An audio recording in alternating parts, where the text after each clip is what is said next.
Hello guys, my name is Val and welcome back to my channel.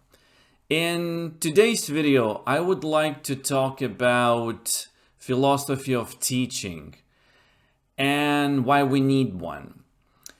I think teaching philosophy statement is as important as teaching itself, and maybe in some ways it's even more important. Because sometimes we forget why we're doing what we're doing. And I think from time to time, it's good to be reminded why we became teachers. And actually, a lot of schools right now, in addition to your CV, they're also requesting your teaching philosophy statement. So I thought it would be a good idea to tell you guys what it is and also how to write one. And also I'm going to share my teaching philosophy statement. Maybe it will help you, the aspiring teachers or those students who would like to be teachers. So I hope this tutorial maybe will be useful for everyone.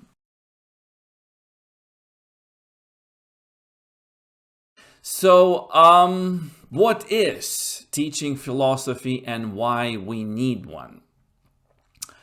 Well, I think that children learn more from what we are than from what we teach. As a teacher, you need to be a role model because a lot of students, a lot of young minds look it up to you. They want to be like you, and it's important to act like a teacher, behave like a teacher, speak like a teacher. And I truly believe in that. I do believe that children learn much more from what you are than from what you teach. As they say, 20% of information is verbal and 80% is nonverbal. So what you project, your teacher presence in class, means a lot to those students. Also, there are, I think, 8 fundamental questions that people, no matter where they're from, have been trying to answer since the beginning of time. And these questions comprise all the qualities that make us human, such as the ability to love and have compassion, be creative and intelligent. And here are these questions. 1. Who am I? 2. Where do I come from? 3. What is my purpose? 4. Is there life after death? 5. Does God exist? 6. Do we have free will? 7. Can we really experience everything objectively? And 8. What is the best moral system? And teachers have always been the ones with answers. Even if they had no answers, they taught how to look for the right questions. I don't remember who said that, but there's this famous quote by someone, I can't really remember the name.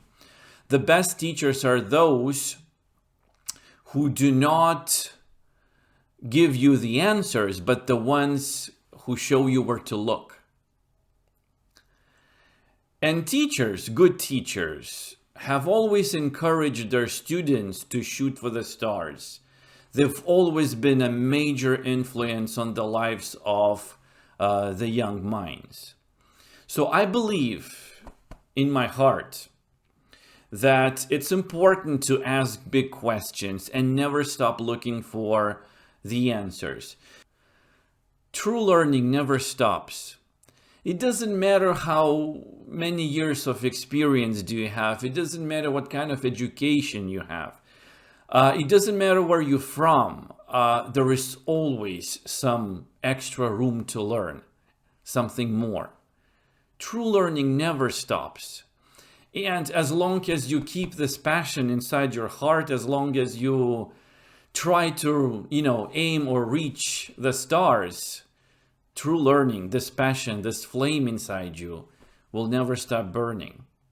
And I think it's important for us as educators or as teachers to keep this flame, this fire burning in our hearts. So there is a core belief behind every educator. We know teachers who are simply amazing, they inspire, they impart knowledge, and these teachers understand the sacrifice and dedication one must make in order to be successful in the lives they touch. So teaching is rewarding, exciting. In my opinion, it's one of the best professions ever. But it is not a perfect career, because there are days when we feel tired, when feel exhausted, because it's difficult to give yourself on a day-to-day basis to your students. It's not easy. So many teachers all around the world feel undervalued or overworked, and because your job as a teacher is never done. It's never done. When the school is over, you still need to go back home, and maybe you need to grade homework or do something else. So that is why it's important that an educator or a teacher has a teaching philosophy statement that will help you stay focused on the good, great, hard, and challenging days. And this important statement, is what defines you as an educator. It's a reminder why you chose this profession, why you chose this job. It's your reminder. It's for you. And also, it is something that helps you stay true to your core beliefs.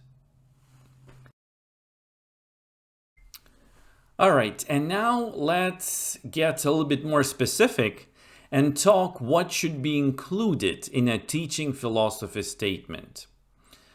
Well, as we established, a teaching philosophy may be summarized as one's values and goals as a teacher, and a personal representation of your attitude regarding teaching and learning.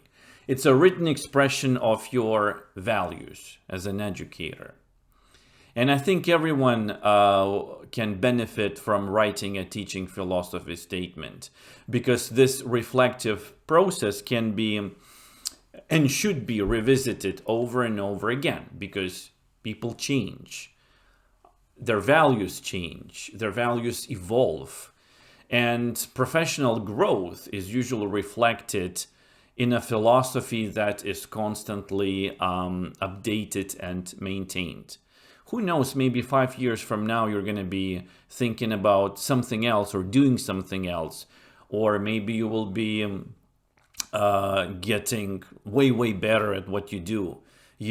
So and then, like, when it happens, you probably would want to write a new teaching philosophy statement. So I'm going to list a few questions which I think are useful when you write a teaching philosophy statement, and I'd like you to reflect upon these questions, and I hope they'll help you. So, why do I teach? What do I teach? How do I teach? If I were to ask my students about teaching, what would they say?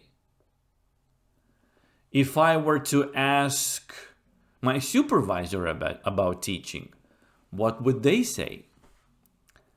How do I establish rapport in my class? What do I do for my own professional development? What do you think makes an excellent language teacher? How do you feel teachers can get better at their jobs? What do you think is the most important issue in language teaching today? As a language teacher, what are some of your main concerns? And finally, in my opinion, one of the most important questions is, what do you do to become a better person?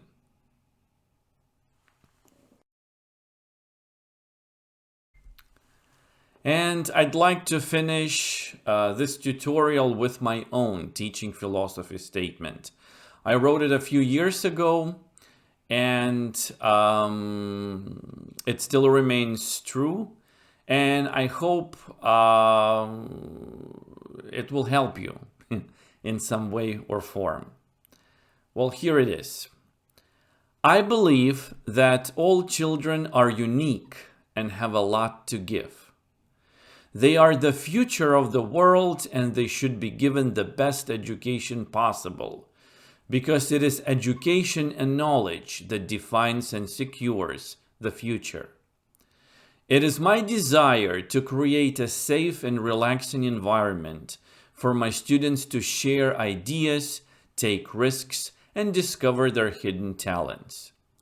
I want my students to see themselves for who they are and understand that it is okay to be different.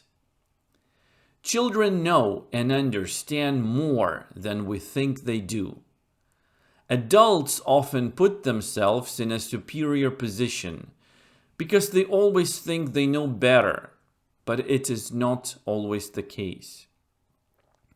There is no shame in learning from a child. One of the greatest teachers of all time, Confucius, had lots of students who admired their mentor.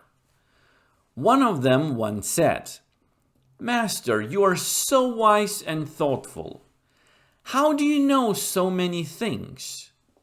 Confucius smiled and drew 2 circles on the ground, big and small. He pointed at the smaller circle and said to the student, "Here's how much you know." Then he pointed at the bigger circle and said, "Here's how much I know." After that, he looked around and said this, "Now look around you.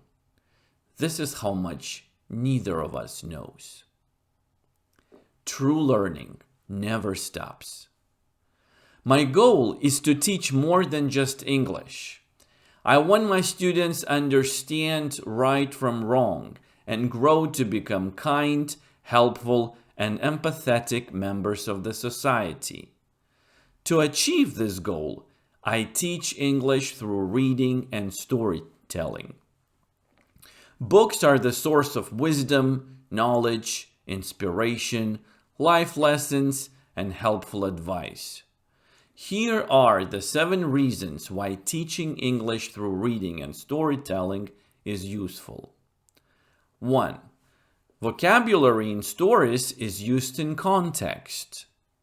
2. It is easy to focus on listening, speaking, reading, writing, grammar, vocabulary, and pronunciation. 3. Stories help develop positive attitude towards English language learning. 4. Stories create a home-like atmosphere, which allows students to express their feelings in a natural way. 6. Stories help students consider new ideas. 7. Stories foster imagination and critical thinking skills. As a teacher, I have a responsibility to educate my students and help them recognize and develop their full potential. As a teacher, I have the responsibility to open doors that lead to other worlds. As a teacher, I have the responsibility to listen, help, and guide. Because every day, our children spread their hopes and dreams beneath our feet, and we must tread softly, because we tread on their dreams. This was the quote from one of the poems by W.B. Yeats. Well, thank you very much for listening. Have a wonderful day. Goodbye.